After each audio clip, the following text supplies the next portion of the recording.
battle continues between those that anti-theists call porch atheists and those that porch atheists call militant anti-theists.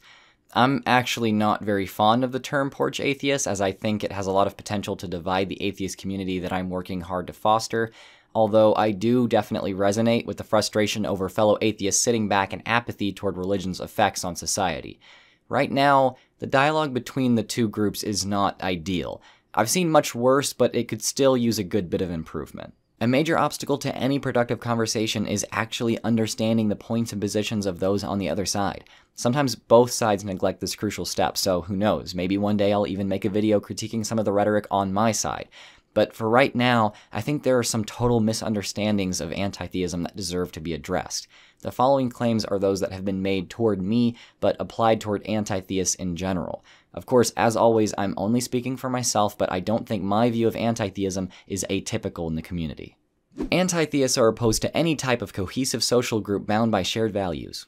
No matter what side you're on, this claim probably sounds ridiculous, right? Maybe it sounds ridiculous that I even think anti-theists claim this. I assure you that some of them do, but in a kind of stealthy way. When anti-theists talk about religion, they're usually using a colloquial definition. They're talking about prayer, salvation narratives, following moral laws from ancient holy texts, and so on. However, some people hear this and act as if anti-theists oppose anything that falls under an academic definition of religion. For reference, that is usually something like Emil Durkheim's definition. A religion is a unified system of beliefs and practices relative to sacred things, that is to say, things set apart and forbidden, beliefs and practices which unite into one single moral community called a church, all those who adhere to them. So basically, anti-theists hear some anti-theists say that they generally oppose religion, probably knowing they're using a colloquial definition. They then say, the academic definition of religion is such and such. It applies to secular humanism, much of the atheist community, and even to you militant anti-theists. You really think that all moral communities are bad? That's just such pseudoscience. I don't think all moral communities are bad, and that's made pretty obvious by the definition of religion that it's apparent that I'm using. The worst part of this is that anti-theists usually know what anti-theists mean when they say religion, but pretend they mean the academic definition of religion so that they can make this argument. Anti-theists think that a lack of religion causes peaceful and prosperous societies. This claim usually comes up in a discussion of the fact that the most secular countries in the world are also the most peaceful and prosperous. Anti-theists will bring up Northern European countries and say, look at how well this area is doing without religion. Inevitably, anti-theists reply that their peace and prosperity is not caused by their lack of religion, but that their lack of religion is caused by their peace and prosperity. The thing is, a lot of anti-theists don't actually disagree. The point that most anti-theists are making by bringing up this fact is that society doesn't need religion to thrive. Religion can be replaced by secular philosophies and community, and people do just fine, if not better. This point is usually made in rebuttal to religious people that claim that all of society's problems are due to a lack of religiosity. The anti-theist point is not made to bolster a causal relationship, but to debunk a causal relationship that religious people so often proclaim. As secular society is able to afford people greater existential security, people will feel the need for religion much less. People in less prosperous parts of the world hold tightly to religion for community and hopefulness, while people in prosperous areas get that even more reliably from a secular source. But there are people in the middle. There are people that have secular resources for existential security at their fingertips, but they have no idea because they've been taught otherwise. With my activism, I'm set out to show people that those resources exist and that they'll be better off if they join me in building up those resources rather than clinging to those which are less effective. I'm not having these conversations with people in South Sudan or the Congo. I'm having them primarily with those in the West who have secular support available to them, but still insist that religion is necessary for peace and prosperity.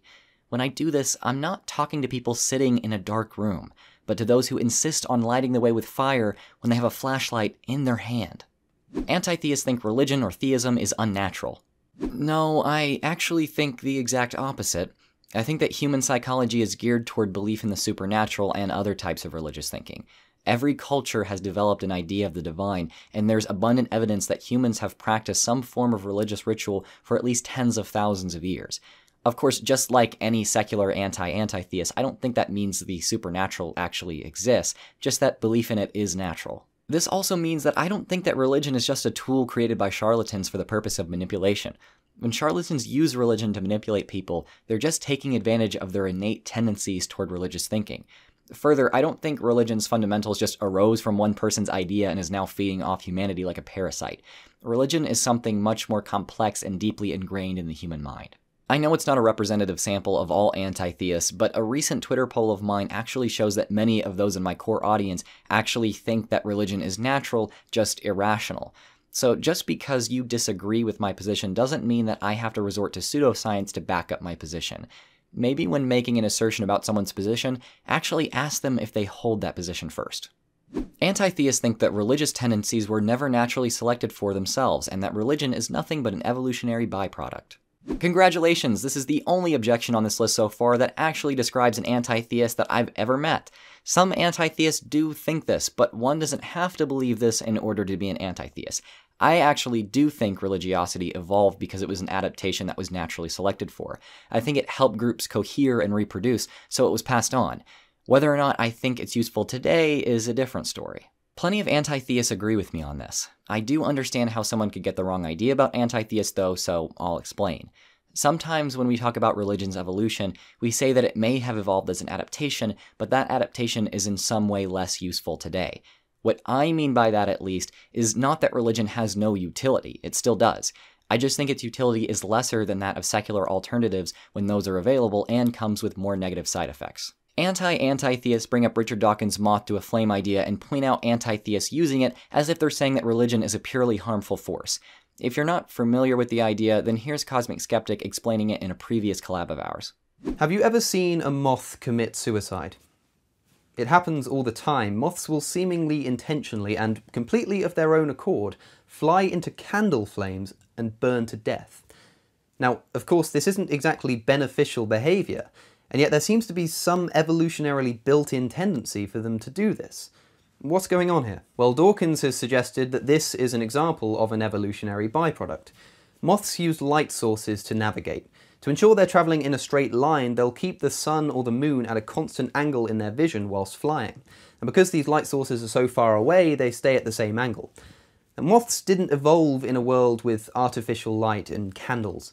If they try to use a near flame to navigate in the same way, it will rapidly change angle, causing the poor thing to circle the flame until it reaches the centre and burns alive. This is an evolutionarily beneficial trait within moths, causing a rather unfortunate side effect.